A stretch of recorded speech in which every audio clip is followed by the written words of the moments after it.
Hello everyone, my name is Mar'atus Solikah Nurkolista Fauziah, name 180506 and 1. I am student of the study program Diploma 4 of Plantation Crop Farming. At its time, I will explain you about my essay and the title is Corporate Social Responsibility or CSR of Oil Palm Companies in Indonesia. So guys, here we go. Enjoy this video. Domain developmental, sustainability, and CSR issues relating to the production of palm oil in Indonesia relates to the dependence on wealthy nations for development as purported by dependency theory, stakeholder rights, and environmental issues. There are issues which face a number of countries that depend on multinational corporations in order to achieve economic growth. The essence of dependency theory is the occur of wealthy nations dominates production of goods in the periphery of poor nations that provide cheap labor and raw materials. Environmental preservation is important in development of any country. Burning forests will have dire environmental consequences for Indonesians. With the increasing and negative impacts of climate change, countries around the world are taking the steps needed to reduce greenhouse gas emission in the atmosphere currently occurring in Indonesia. The operation of a number of companies in Indonesia have negative implications. Therefore, in Indonesia, the regulation and implementation of CSR needs to be improved. So, that's why I chose this corporate social responsibility title on my essay, because CSR is very important to be applied well in Indonesia to support the economic of citizens around the company and the environment. Introduction: Corporate Social Responsibility or CSR of oil palm companies in Indonesia. Corporate social responsibility is a concept whereby companies decide to contribute to the community. The term of CSR as a corporate social responsibility is still debated. The business world so seems still giddy with the word responsibility, and the role of the business world with the CSR is expected in the process of sustainable development in Indonesia. Corporate social responsibilities is strictly regulated in Indonesia. There are law number 25, year 2007 concerning investment, and then law number 40, year 2007 concern limited liability company or LLC Act in 2007. And next, law number 19, year 2003 concerning state-owned corporation or SOC Act in 2003. This condition happens regarding to the Constitution of Republic Indonesia 1945, which stated that national economic and social welfare must be led by the government in order to the biggest society's wealth. Besides, in line to continuous developing principle, government want to prevent and decrease the environmental damage which caused by corporate operation, without caring the environment and society condition. But this condition raised many controversies. The country involved here are the United Kingdom or UK and Indonesia. The UK is the wealthy nation which dominates the poor nation of Indonesia, which has an abundance of cheap labor and land of which palm oil can be grown successfully. Instead of development, the production of palm oil in Indonesia takes place at a cost to the indigenous people and to the environment. The benefits derived from the production of palm oil also accrue mainly to the developed country at the expense of relatively undeveloped Indonesia, where land which should be preserved for the protection of the environment and biodiversity is being burned in order to supply palm oil cheaply to Tesla supermarket chain and other companies. Instead of development, Indonesia is faced with displacement of its people and depletion of its resources. The shoot from burning has affected the operation of airline industry and will therefore have a negative effect of the economic development of the country. And then the example is a number of companies like TESDA are involved in operations which have negative implications for development, sustainability of resource, and the environment. These events indicate that TESDA has not adopted a model for corporate social responsibility, with all the negative events including corruption, lack of dialogue between groups affected by the production of palm oil, and poor labor standards employed. This alone, with the death of persons who speak for their rights, and unacceptable. And then also the environmental preservation is important in the development of any country. Like a burning forest will have their environmental consequence for Indonesians. With the increasing and negative impact of climate change, countries around the world are taking the steps needed to reduce greenhouse gas emission in the atmosphere currently occurring in Indonesia gitu. So the operation of a number of companies in Indonesia have negative implication. And then, therefore, in Indonesia, the regulation and implementation of CSR is very needs to be improved.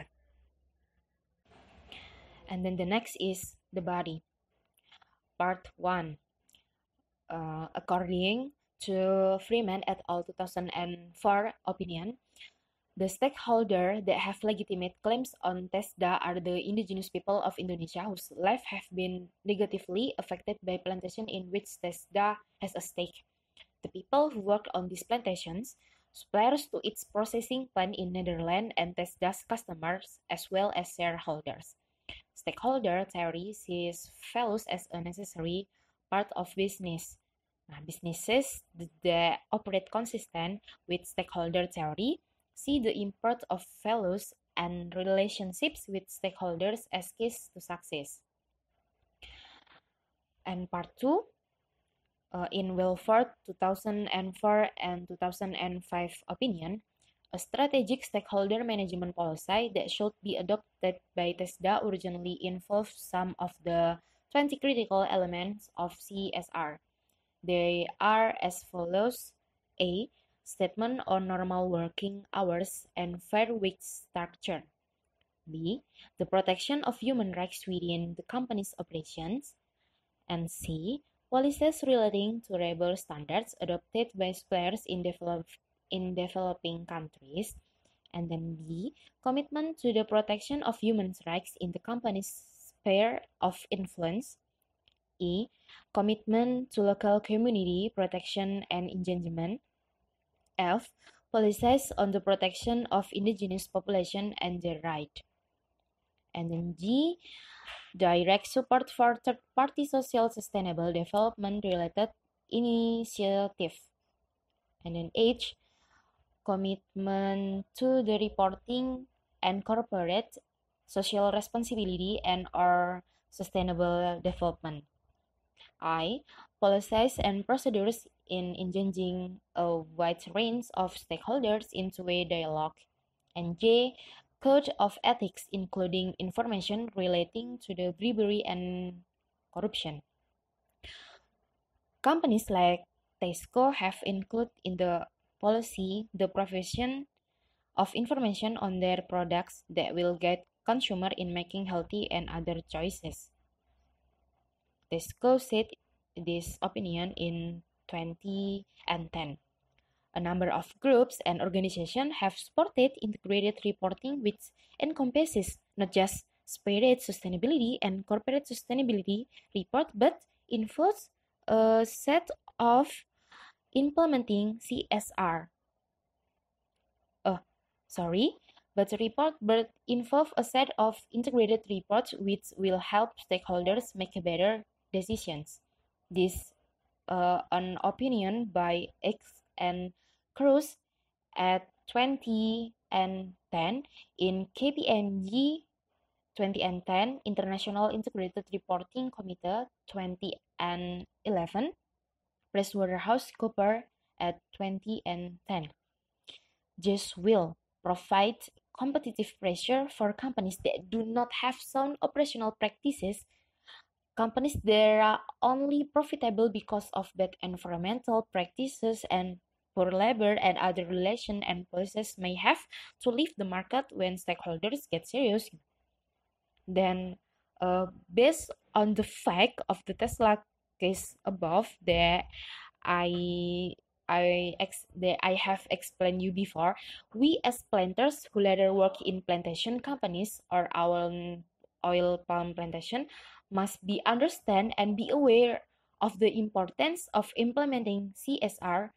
Therefore, we as young people in the plantation sector need to upgrade regulation and implement of CSR in Indonesia.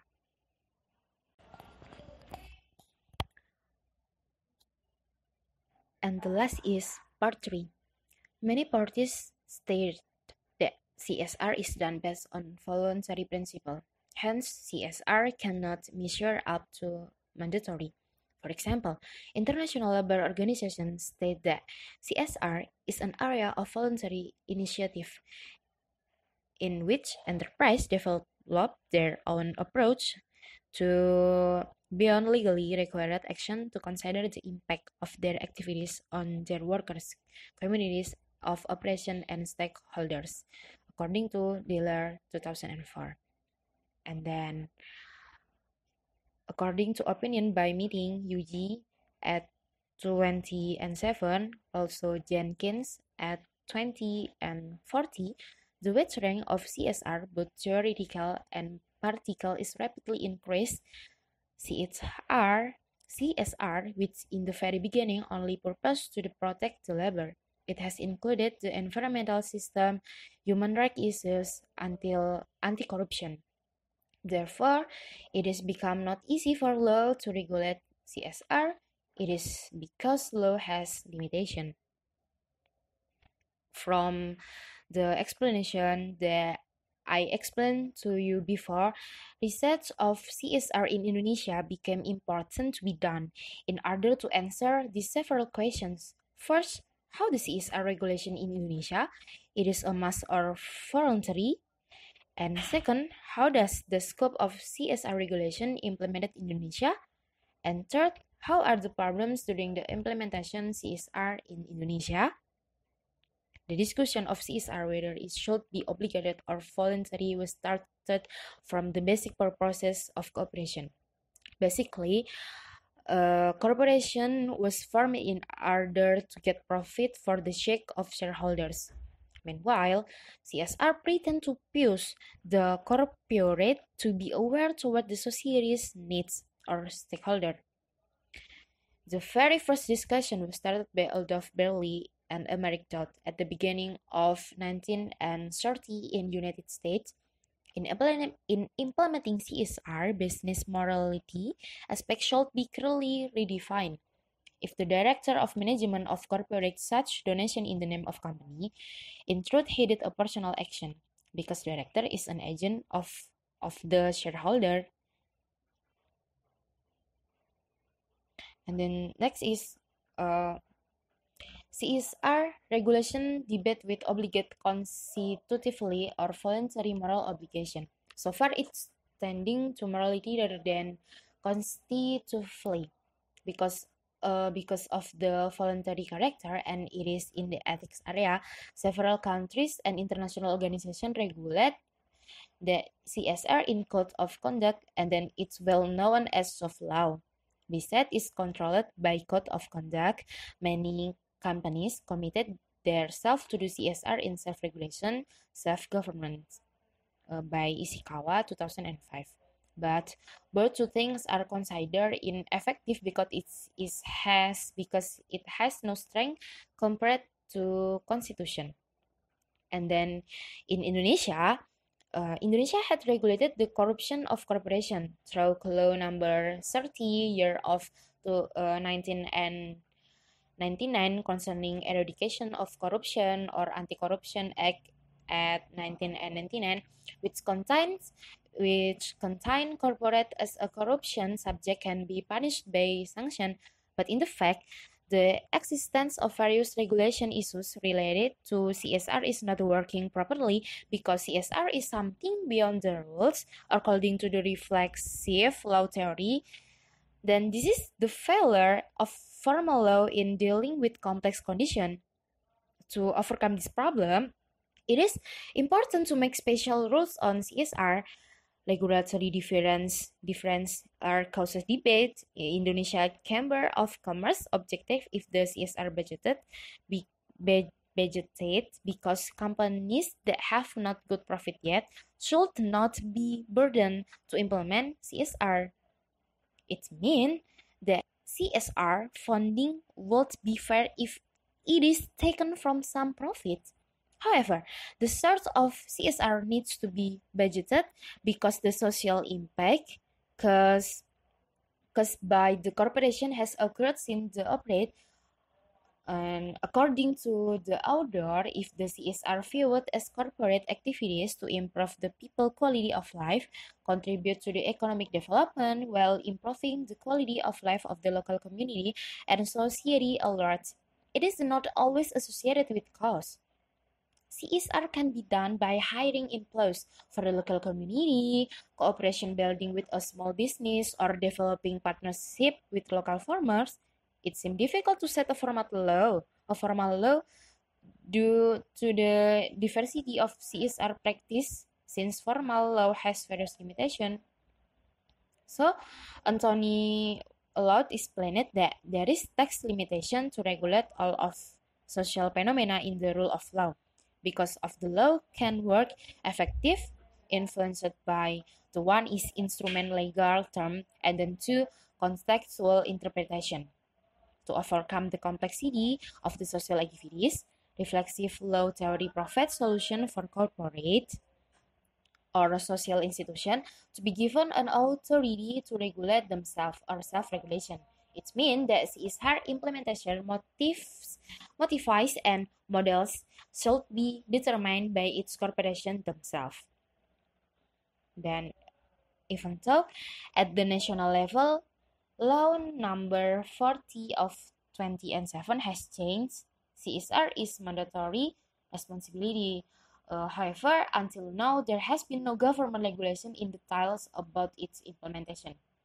In principle of CSR can only be implemented effectively if there are the following, and the company has the company has the awareness to optimization of positive and highest impact negative impact of business activities and on social life and environment.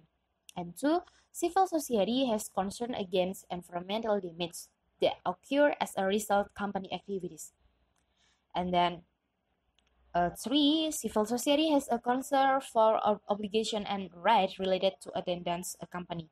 And four, open access to information or programs or activities and budgets for the public. And next is law enforcement and analysis incentive and disincentive mechanism are in place properly.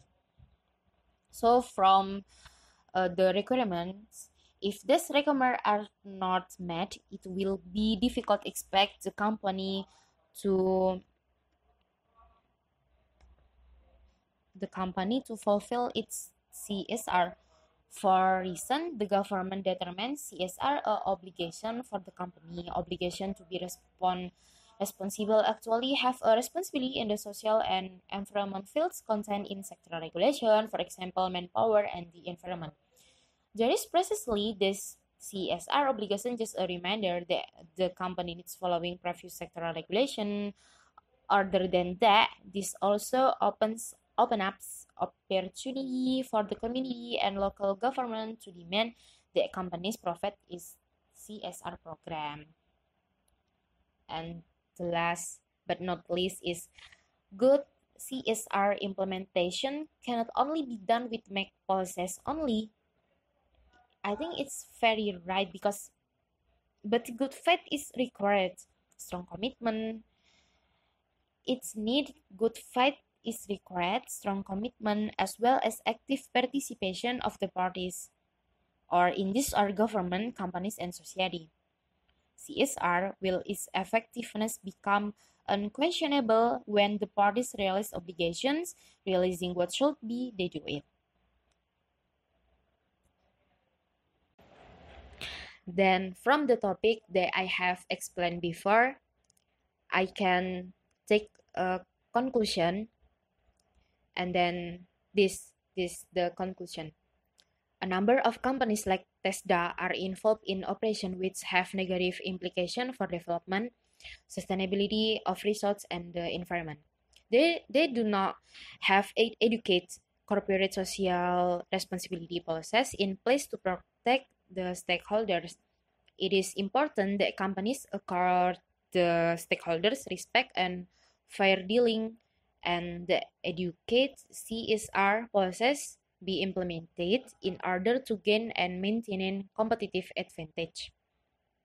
CSR is a corporate activity that can be obligated by law based on several things. First, the purpose of the corporation, which only seeks profit nowadays, is not relevant. Therefore, the format of corporate law must be changed because of the corporation incorporated under the laws of the certain area. Short in line with the society interest where the law is, corporation must change the paradigm with the aim of making profit, creating a social welfare, and the preserving the environment planet. So they must be and aware and responsibility about profit, people, and planet. Indonesia had many regulated the corruption of corporation, but in fact, the existence of various regulation issues related to CSR is not working properly because CSR is something beyond the rules, and the rules has a limit. Implementation of CSR cannot only be done with mixed policies only, but good fights in required strong commitment as well as active participation of the parts, or in this are government, companies, and society. CSR, its effectiveness becomes unquestionable when the parts realize obligation and realizing what should be they do it. Alright everyone, I think my explanation about my essay, which is entitled Corporate Social Responsibility or CSR of oil palm companies in Indonesia, it's real enough. I hope this might be useful for us.